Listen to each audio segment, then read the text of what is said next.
সরকারি হিসাবে দেশে সৌরবিদ্যুতের সক্ষমতা 418 মেগাওয়াট। বেসরকারি খাতের সম্ভাবনা ধরে কেবল ছাদ থেকেই মিলতে পারে 1000 মেগাওয়াটেরও বেশি। তবে আছে জটিলতাও। এই খাতে সহজে পাওয়া যায় না ব্যাংক ঋণ। ব্যক্তি উদ্যোগে যন্ত্রপাতি আমদানিতেও গুনতে হয় বাড়তি শুল্ক, করের বোঝা। শফি মাহমুদ সাগরের রিপোর্ট। বাংলা কিউআর যেখানে নগদ পেমেন্ট সেখানে সারা দেশে 10 লাখেরও বেশি মার্চেন্টে নগদে পেমেন্ট করুন খুব সহজে।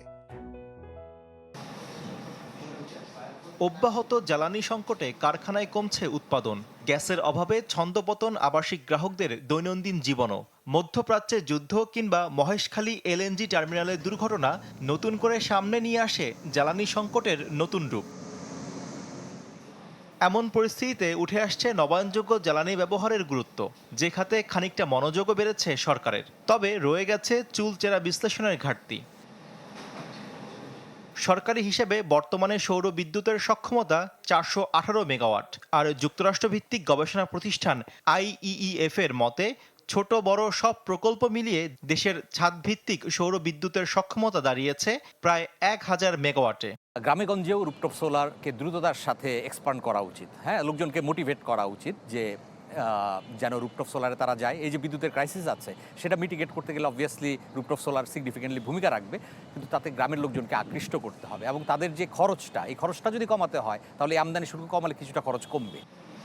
তবে সম্ভাবনার পুরোটা কাজে লাগানো যাচ্ছে না বেসরকারি পর্যায়ে সচেতনতার অভাবে। যারাও বা আগ্রহী হচ্ছেন তাদেরও পোহাতে হচ্ছে ব্যাংক ঋণে কঠিন শর্তের বেড়াজাল। রয়েছে ব্যক্তিগত উদ্যোগে সৌরবিদ্যুতের সরঞ্জামাদি আমদানিতে উচ্চ করের বোঝাও।